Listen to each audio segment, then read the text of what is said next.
Grit Crusaders. I'm Brooke Plack, your host here today on the Grit Crusade podcast. And today it's just me and you.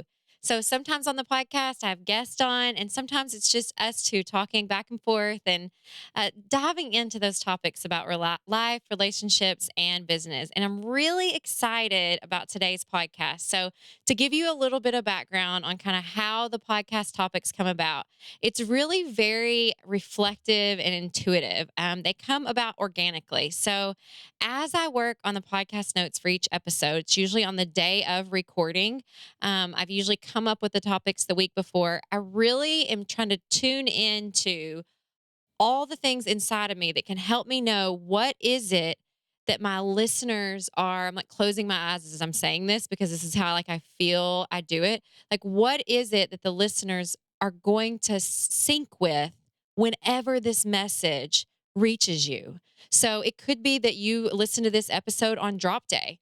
It could be that it's years or decades later that you find this message in your life at the right time. And so trying to be really reflective about what I'm going through, things that have come up in my life, and also how that can resonate and weave its way into your life and helping you live a more fulfilled life. And so that's what today's topic is going to dive into, all of those little crevices, and it can apply to parenting and ministry and leadership and all of those things. So I'm really excited to dive into that. So if you are ready to take your life, your journey to the next level, then this is the episode for you. This is an episode that'll be fit right in with all the things that you're wanting to do next. All right. So now, as we dive into today's episode, I want to start with a story of a recent failure, maybe somebody would say, or setback that's happened in my life and kind of let you in on a little window of how things are going. So, in our businesses, so our youth recreational business, and we have a childcare business as well. We've got about 60 staff members, and about 20 of those are in leadership positions. And we call them department leaders. So our department leaders are basically running their own little business inside of our businesses. So we may have a gymnastics department, or an infant department, or a special programs department. And that department leader has the authority to make decisions for their department and sometimes mess up those decisions, right? I think mistakes make us the better decision makers in the long run. They have the autonomy to do what they think is right. And they have the responsibility and the ownership that they're the only ones in charge of that. And so they're really running their own little business, and sometimes big business, inside of our businesses. And so that is a leadership development model that we have adopted that helps us to grow and promote from within. And so that way we're letting leaders, as soon as they're stepping in that leadership role, they're already looking at profit and loss statements. They're already looking at the ins and outs of staffing so that one day when they grow into a bigger role with our company, we hope, or another company, that they've been prepared for that, right? Well, there's always this, like little thing in the back of our heads, not, or maybe it's just me, back of my head is probably how I should say it, of when you're giving all of these tools to a leader, what if they do leave? What if they leave? And, I give our leaders unlimited access to all the resources I can. They have access to me for coaching and guidance and wisdom, and to tell them about all the things I've done that didn't work, or, just bounce ideas off of. And try to send our people to trainings and to just give them all the opportunities that can help them be successful. But then sometimes they leave anyway. Ugh, right? And so I think as we build ourselves, and we work on developing those around us, there is that kind of fear of abandonment or outgrowth, right? So for some people, it's, what if I build them too well? Or for maybe you, what if you build yourself too well and you feel like you're outgrowing your spouse? What if you are building and working on something in your life and you outgrow your friend group? Ugh, that's kind of like a scary feeling. What if you give your kids so many tools and resources that one day they leave and you're worried they'll never come back? And I think if we're all being honest, as we're growing ourselves and the people around us, that fear of abandonment is real and it creeps back into our psyche. But for me, It all goes back to your purpose. Okay. So, what is your purpose for what you're doing? And your journey may be different than mine, and that's okay. But for me, like my purpose is not to hoard humans. It's not to grow all these people and keep them in service of my empire forever. Like my purpose is to build humans just like you who go out and change the world wherever that path takes them. So recently, yes, we have built department leaders and they have left more than one. And it's always like that moment of, oh, but we put so much into them. Like you'd be lying to say that that wasn't true, but it's so much more worth it in the end because we're not just trying to do better in our little circle. We're really trying to make a difference in the world. And so, with that purpose in mind, like there is no holding back for me when it comes to leadership development. And there is no holding back for you when it comes to growing yourself or the people around you. Because if our purpose isn't just to grow people and keep them in a little box, but we truly want to inspire change in our lives and the lives around us, then we have to go at it with full force and push that fear to the side of abandonment and not worry about what if. Okay. Because there is a bigger purpose and a bigger cause at hand, and that is to let people go and do exactly what they were destined to do. Because just because I am training someone or you're training someone to do this one thing doesn't mean that that's what the end all be all of their life is. And that doesn't mean that everything that you've not put in them is not seeds that have planted later. And sometimes those very same people come back to you. Their journey and their path leads back to you. All right. So now we're going to pause in our story before we jump into some specific ways that you can tackle this in your life and do our favorite segment here on the podcast called Trivia in the Trenches. So when I have a guest on the episode, I try to stump them with trivia or ask them interesting questions. And when it's just me and you, I ask you the questions and maybe you get it, but I try not to give you enough time to Google it. So here it goes. What was the original name of the Statue of Liberty? Liberty enlightening the world. Like what? Like, does that even sound like a place? That sounds like a concept, like liberty enlightening the world. Statue of Liberty was a way better choice. So, just some fun facts about the Statue of Liberty. It's 151 feet tall, and I bet you didn't know this part. This probably should have been the trivia question. All right, where was it originally? Here's trivia part two for the first time ever coming to you on the Grit Crusade podcast. Where was the Statue of Liberty almost put? Egypt. Frederick August Bartholdi, I think I'm saying that right, Bartholdi, almost put it in Egypt because it was actually inspired by something he saw in Egypt. It's coated in copper. No one knows who she was modeled after. She was once a lighthouse, and I didn't know this fact either, that the Statue of Liberty is actually closer to New Jersey than it is to New York. Who knew? Okay, so back to our topic today, talking about building up those around us and that fear of what if they leave, that fear of abandonment. What if they go somewhere else? Okay, so I shared with you guys a example of how that had showed up in my life and showed up in my leadership journey, and really talk to you about how I combat that by focusing on purpose. So we're going to talk about three very specific ways that you can continue to build yourself and the others around you without leaning into that fear of abandonment. Okay. And the first one is, and I kind of already alluded to this one, is to know your why. You have to know why you're doing what you're doing in life. Okay. There's a great book out from Simon Sinek called Start with Why. That's a good, if this is something that's a new topic to you and you've never really analyzed that. But why are you doing what you're doing? For me, I'm building humans to go change the world. That is my purpose in life. On my tombstone, I wanted to say, she made a difference. That's it.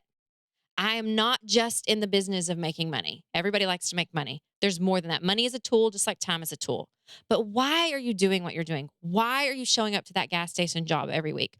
Why are you showing up in that management position? Why are you applying for a new job?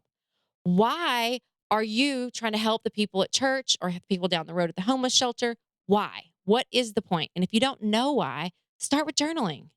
Start with reading that book. Start with listening to some podcasts about purpose. Because once you figure out why you are on this planet Earth, those fears evaporate. They go away because you start to realize that everything is so much bigger than you. We are just one person in one town, in one house, with one microphone, telling one story. But together, if you compound that, it makes a huge impact. So, the first way to get rid of that little fear crawling up in there telling you, well, but if you give them all this information, but if you tell them all these things, then they're just going to go tell somebody else. They might, and they might leave, but you're still here with your why doing your thing. And that's what keeps you grounded. Okay. So that's the first one. The second one is, would you hear that breath? You're going to need it. You ready? Learn emotional regulation. So you have to know your why, but you have to learn to regulate your emotions. And part of that is having emotional perception. And this is something I did not have. So I promise you, I'm going to have my friend Lisa Weeks on the podcast to talk to you guys about Enneagrams one day because she is brilliant when it comes to this. But Enneagrams are how people are seeing the world. And when you start understanding that everyone sees the same situation differently, it helps with your own emotional regulation. And I'm telling you for certain. And there's a free Enneagram test out there. We'll link it in the podcast notes. And you can go check your Enneagrams out. And that's the best thing to do is to start learning about your Enneagrams and then learning about the Enneagrams of the people around you. But that was the very beginning of my emotional regulation journey was Lisa teaching us about Enneagrams and Enneagrams in the workplace. And there's Enneagrams for kids. There's Enneagrams for, you know, home, there's relationships, all those things. There's different types of research and studies you can read, and there's tons of books about it. But there is the free test online that's the easiest one to start with. And when you start realizing that every time you get emotional about every situation, you are giving away your mental health rights to someone else. I'm going to say that again. When you start to realize that you are getting emotional about all of these things happening around or outside of you, you are giving someone else control of your mental health. Right? And so realizing that they don't get that control. That grumpy person at the coffee shop or your coworker next to you, they don't get that control of you. They haven't earned the right for that control and they don't have that important role in your life. You are the only one that can make that decision, and you are the one who can learn how to control your emotions. Essential oils are great ways to help with calm your nervous system. Start with lavender if you don't know where to start. That's a great place to help bring a sense of calm. Meditation, breath work, exercise. These are not things that you just keep hearing me or the doctor or TikTok or whoever talk about. They're real things in life that you have to put in play so that you can be a more here centered person to make better decisions, to then also be able to pour into yourself and into other people. Okay. So start with your why, learn emotional regulation. And the last one is kind of a woo woo, as my friend Laura Kirk says, manifest your ideal future. Okay. I'm going to talk about what I mean by that. Okay. I am not anti religious. I am a Christian. So I'm not sitting here saying that I'm anti God. I'm not an atheist. I'm not agnostic. I'm not any of those things. I'm a huge proponent of religious freedom. But there is something called co creation that I firmly believe in. We were not put on this planet to figure it out by ourselves, but we are also not puppets for the great creator. Okay. Co creation is where we were put here for a purpose, and the things and decisions that we make change the future and our own destiny. But you have to know where you want to go. You can't just get in a boat and start rowing. If you don't know your destination, you're going to be lost at sea. So where is it that you're wanting to go? Where do you want to set your sails to? Do you want to become a, TV movie star?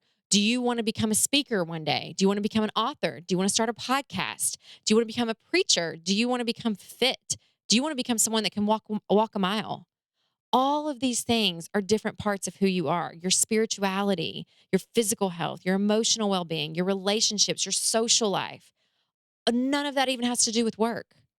But what is it that you want from life? And there's a book written by Michael Hyatt and Daniel Harkavy. I hope I'm saying that right. I'm close if I'm not. And it's called Living Forward, and it teaches you how to write a life plan. Okay, so that is a great book to start with. We'll link it in the show notes. But it has you truly write out what do you want for each section of your life after you decide what those sections are.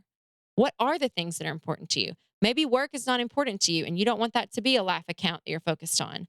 But maybe your spirituality is super important to you, or maybe your physical health is super important to you. You get to decide, but where is it? Because you've got to set yourselves to somewhere, because otherwise you'll float to anywhere. Okay. Some people believe in vision boards. I've never done a vision board, but I've got friends that love them. They like cutting out the magazine articles and they like putting all the pictures of the things or printing out things that they see in their lives. I've got friends who've made vision boards like on Canva, and they've put it as the wallpaper on their phones. So whenever time they touch their phone screen, it lights up and they have their vision board of what it is they're wanting. Maybe one day they want a family with children. Maybe one day they want a Lamborghini. But again, you got to have that vision of what do you want? Where are you going? Because most people don't. So just by setting that plan, you're ahead of the game already. And so those are three small ways that as we navigate this journey together of personal growth and development and leadership, that we can combat those fears of those what ifs. Because if you know where you're going, you know why you're doing what you're doing, and you have that emotional control, then the rest is, it just all starts to fall together because you become so focused on your life, your vision, your destiny, and your calling that what you could lose, it just evaporates because you're so much more focused on running that race that's laid right in front of you. So at the end of the day, we can all combat that, combat. Guess you could say it either way. It's like foil, full. Yeah, combat. There that went, side note. So in the end, we can all combat the fear of what if they leave with this one statement. But what if they fly? What if you fly? What if we all fly? Until next time. You've been listening to the Grit Crusade podcast with Brooke Plack. Our theme song is Thunder City by Lunar Ray, licensed through Soundstripe. This podcast was produced by Luminate Media Group.